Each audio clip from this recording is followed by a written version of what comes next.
So, yung budget namin is 350. So, bibili pa kami ng So, ang una naming pinuntahan ay sa meat stand at dito yan sa palengke matatagpuan at dito kami bibili ng karne. So, dapat siguraduhin maganda at fresh yung bibili nating karne. Karne daw naman. First na ano. So guys, bili na kami ng narco. Green chili pa. Other ingredients and green chili. Dalawa. Itong buo. Buo lang te, buo. Uy! Atong mana! Atong At ikalawang pinuntahan namin ang mga nagtitinda ng gulay at dito yan sa bagsakan ng palengke. At dito kayo makakabili ng murang mga gulay. Kaya dito na namin binili ang iba pang mga putaheng gagamitin sa aming lulutuin na putsero.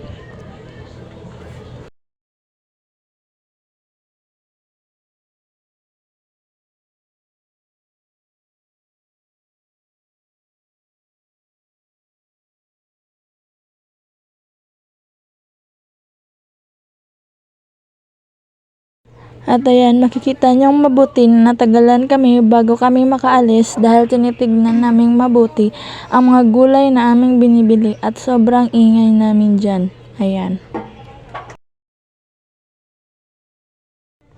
At pagkatapos naming bumili ng mga gagamitin sa aming lulutuin na putsero ay agad kaming pumunta sa bahay ni Hermano at tsaka pala ang lahat naming nagastos ay katamtaman lang ng aming budget na 350 pesos.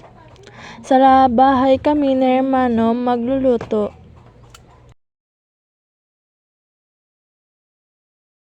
At pagdating namin, agad naming binugasan at iniwa ang karne ng cubes para mas maraming tignan at para mas madali itong lumambot. At pagkatapos naming hiniwa ang karne, ay agad na naming hiniwa ang mga iba pang mga putahe gaya ng aripolyo at luya. At iba pang mga gagamitin sa aming lulutuin na putsero.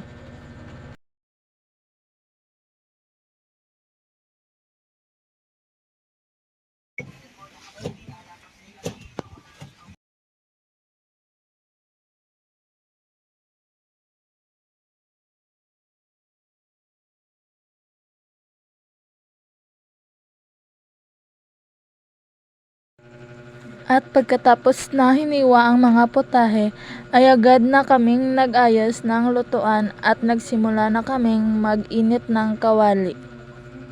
At agad kaming lumagay ng mantika.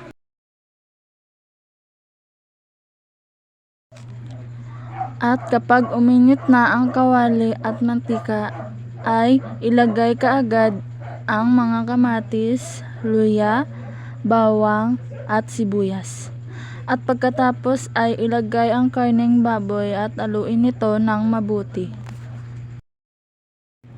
At sa part na ito ay nilagay na namin ang repolyo para lumambot at kaagad na inilagay ang mais at sili at haluin ito ng mabuti.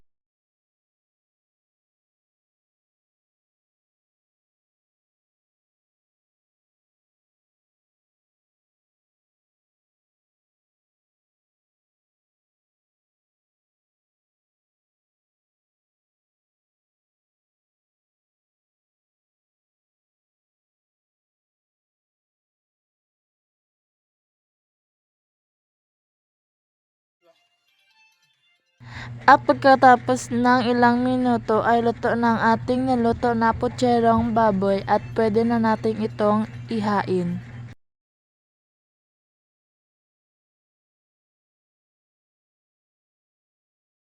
Salamat sa panonood ng aming vlog ngayong araw.